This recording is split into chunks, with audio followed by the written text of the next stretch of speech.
Hey guys, welcome back to another video, and today I'm bringing you my 21 favorites of 2021. I'm going to go from 21 down to number 1. I have all sorts of different genres in here. I don't have all of them with me. Some of them I have just recently purchased, or I read on my Kindle and haven't gotten around to buying it yet, or I have let my mom borrow them, because I think she will love them. But we're going to start with number 21, and that was Amari and the Night Brothers by B.B. Alston. I absolutely loved this book. Amari thinks Amari's brother is missing, and she does not believe that he is dead like others do. And she ends up finding a briefcase in his room and is whisked off to the Bureau of Supernatural Affairs, or Magical Affairs, but some sort of bureau with magical creatures, and learns that there is a whole nother side to the world and that she might actually have some magic herself. This book just, it was so amazing. Touched me in many ways. I absolutely loved this. Amari is an amazing character. She's so strong, and I loved it. The twist at the end, did not see that coming at all, and a lot of people did, but I did not. So yes, fantastic, wonderful, definitely one of the best of the year. Next, we have Broken Vow by Sophie Lark. I love Sophie Lark, and Raylan Boone is the cowboy of my dreams. I absolutely loved that book, and that was, Riona was such a grump, and Raylan was such a good sunshine, and I loved it. And the way the barn scene, whew, oh boy, so good. And the twist at the end of that one also, who the bad guy ended up being, was very, very shocking. Next we have The Wall of Winnipeg and Me by Mariana Zapata. This was my first Mariana Zapata, and I love me a good football romance. And this was just everything that I needed at the time when I read it. I just devoured it. It's a big boy, but I loved it so much. And I will definitely be reading this when I need a comfort read. Next, we have Know My Name by Chanel Miller. That is a memoir. Chanel Miller was Jane Doe in a case of sexual assault back in the Bay Area in 2015, 2016 sometime. And it's her story, and it's just gut-wrenching and amazing. And it is one of the best memoirs I've ever read. And it's the only nonfiction book on this list. And it stuck with me. I read it back in March, and it's still, it stuck with me to today. And it had to be on my list. It is not a fun read. So check trigger warnings for that, because she definitely goes through a lot throughout the book and throughout that time period in her life. And it's a lot, but it's so good and so worth it. If you know anything about that case, then I would definitely check it out, because her story is worth listening to. It's just so good. Next, we have my favorite Lisa Kleypas hero, Derek Craven in Dreaming of You. I loved this book. The just little nuances, how Derek doesn't think he's good enough for love, and Sarah breaks that down. And I had met Derek in the first book in the Gamblers of Craven series.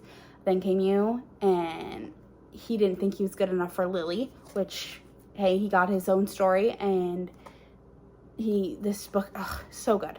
Derek Craven is just an amazing, amazing hero, and I loved him so much. Then we have Secrets of a Summer Night by Lisa Kleypas.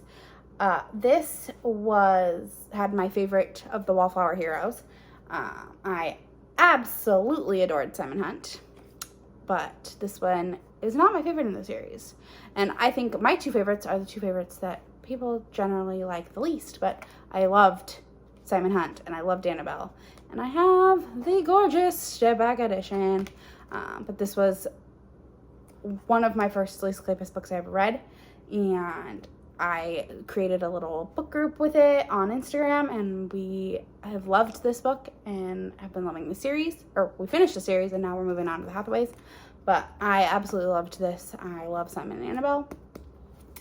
Then we have The Wedding Game by Megan Quinn. This book was so fun.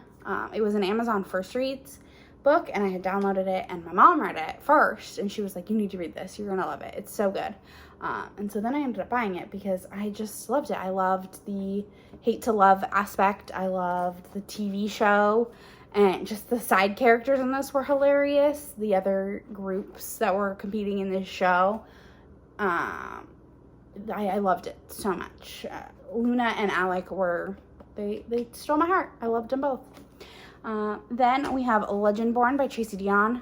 That was a King Arthur retelling, and I loved about a girl named Bree, and it was another one similar to Amari, where the world is not exactly what Bree thinks it is, and she goes through a lot of trauma and finds out a lot, and it was an amazing book, and I'm so excited for the second one to come out this year.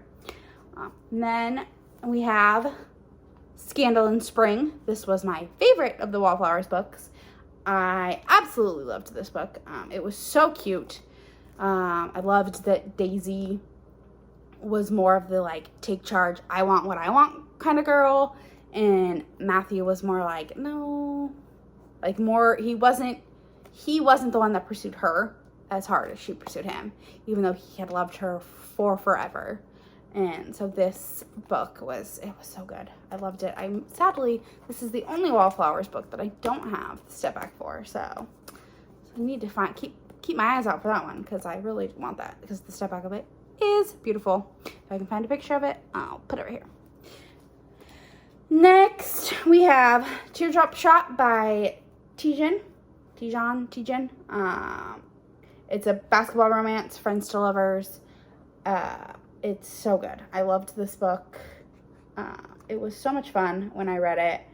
And Reese and Charlie were just such a good group. Charlie's trauma in here is heartbreaking. I laughed, I cried.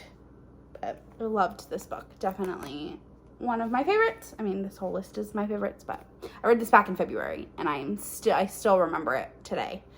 It was so good. Next, we have The Hating Game. I know I'm old news. I did not read it until this year, and I have told everyone that I know that they need to read this book, because it's just perfection, hate to love. The reveal about Josh is just, chef's kiss. The scene with the wall, oh man, so good. I really enjoyed the movie too, but this was another one. And then now we're into the top 10. So number 10, we had Crescent City, House of Earth and Blood by Sarah J. Maas. This was my first Sarah J. Maas book that I read, and it did not disappoint. I absolutely loved Bryson Hunt. I was crying within the first 100 pages. I laughed. I cried again at the end. This book was amazing, and I am so pumped for the next one, and I will probably be rereading this next month just to get prepared.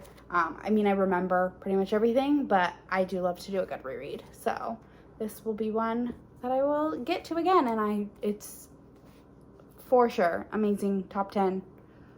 Loved it. Definitely check it out if you love any kind of fantasy. It's slow burn, enemies to lovers-esque. There are some trigger warnings, so check them out, but loved this book. And then at number 9 is Brutal Prince, which was my favorite book of Sophie Lark's Brutal Birthright series. Callum is just, he's such an amazing hero. And Ada, that girl, she is who I want to be. She is a take no crap kind of girl, and I adore her. She is perfect. That one is my favorite of all of them. It wasn't my highest rated because I needed more. Like, I wanted more Callum and Ada, and I was so sad when their book was done.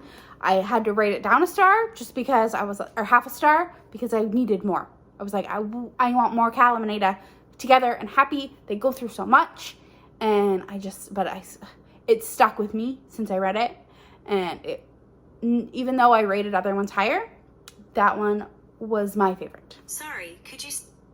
Shut up, Siri. No one wants to hear you talk. Next, we have number 8 is The Forbidden Man by Karina Halley. I love an age gap.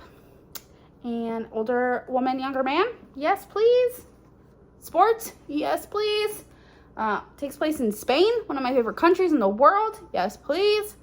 This book was beautiful. I probably would have cried had I not been listening to it at work, but it so good. Alejo and why can't I think of her name?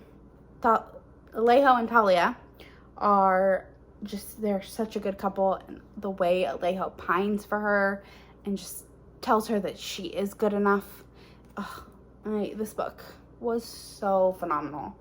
I absolutely just adored this. And then number 7 is Broken Records by Brie Bennett. This book was a book I didn't know I needed in my life. Again, it's an age gap. Rockstar romance, which I didn't think I liked rockstar romances, but this one made me think that I do. It was so good. Friends to Lovers, Marriage of Convenience. The female main character is neurodivergent. So it was just, she had gone through a lot of trauma. It was such an amazing book. And I think everyone in the world needs to read it. I adored it. Brie Bennett is an amazing human. I love her. I follow her on Instagram at author Brie Bennett. She's so good. And I'm really excited for the next book in the series, whenever that does come out. But go read it. Not enough people have read it. It's just run, don't walk. Go read Broken Records by Brie Bennett. I cannot stress it enough. And then at number 6, we have The Duchess Deal by Tessa Dare. This was my first Tessa Dare book, and it's not the only one on this list, because I absolutely adored them. This book is so good. Ash and Emma they're beautiful. They bring out the best in each other. The way that they try to deny their feelings. And the cat. Oh man, the cat in this book. He is so funny. He brings comedy to the book, because this book is a little dark. Ash is a scarred hero, very scarred. So it's kind of a Beauty and the Beast retelling with the Marriage of Convenience, and the wedding dress plays a big part in this book. So good. Absolutely loved it. And then number 5 is A Court of Mist and Fury by Sarah J. Maas. I just killed the ACOTAR series this year. I started with A Court of Thorns and Roses, and I read the first 4 in like a week. And A Court of Mist and Fury was my favorite. Y'all weren't lying about chapter 55. Perfection. The twists and turns, I don't think it's a spoiler to say Feyre and Rhys on here. So good. I absolutely loved A Court of Mist and Fury. Then at number 4, we have The Governess Game by Tessa Dare. Again, I said she wasn't going to be the only Tessa Dare. That wasn't going to be the only Tessa Dare on there. This is the second book in the series, the Girl Meets Duke series, which the Duchess Deal was also in that series. This one, I have the step back version, and I love it. Alex and Chase. It had the teach me trope. Oh, it's so good. I loved this book so much. Yeah, and I will definitely be reading this 3rd book in the series, and whenever the 4th one comes out, I will read that one also, but so good. And then at number 3, The Kiss Quotient by Helen Huang. This is one that I'm letting my mom borrow because I think she's going to love it. The main character has autism, and it's another teach me trope book, and it was so good. Ella and Michael's story was amazing. It was a beautiful story. I absolutely loved it. And then at number 2, The Love Hypothesis by Ali Hazelwood. Oh my gosh, that book was so amazing. Honestly, it's that and my number one book are really, really close. They're just books that I know I'm going to go back to and reread multiple times. I loved the woman in STEM aspect. I love that it took place in the Bay Area at Stanford because I'm from the Bay Area in California. And so reading that part, it was hate-ish to love, fake dating, all miscommunication, all of the things. There is a part there are some trigger warnings in that, so I would definitely check those. But Olive and Adam are such a good story. I know it's technically like a Reylo fanfic. I don't know anything about Star Wars. I've never watched a Star Wars movie in my life, so I don't know anything about Reylo. Kind of made me want to watch Star Wars because of it, but it was so good. That's another one that I have my mom letting borrow because I absolutely loved it. Second favorite book of the year. And now for number one, a book that I read in March because March is my birthday month and this book has birthday in the title. And it was just absolute perfection of a book. I have already read this book 3 times, and it's Birthday Girl by Penelope Douglas. I know that I am late to the game on 99% of these books, but Birthday Girl is just, it's age gap, slow burn, taboo. It's not really taboo because it's her ex-boyfriend's dad, not her boyfriend's dad. I know that her and her boyfriend are still together when this book starts, but I don't think it's taboo because she is 19 when they meet. And so the only taboo aspect is that it's technically her ex-boyfriend's dad. But Jordan and Pike hold such a special place in my heart. Like I said, I've already read this book 3 times. I own it in every format you could possibly own it in. I wish I had known about it earlier and I could get some of the special editions of it because they're just gorgeous. But yeah, I mean, absolutely just adored. And like, amazing what they all, just so beautiful.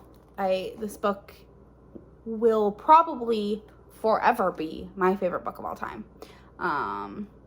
It's shot up there, way up there. It is just, it's amazing. I cannot say enough about this book. But yeah, so I know a lot of those are really old titles and people have probably read them all and they were all on people's favorites back in like 2015, 2016, 2017.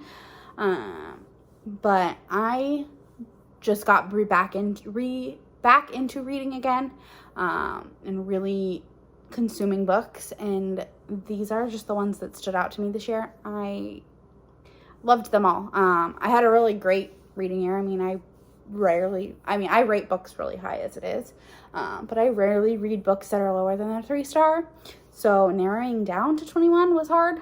So yeah, but yeah, those are my favorite books, and I hope to see you all in the next one. Bye.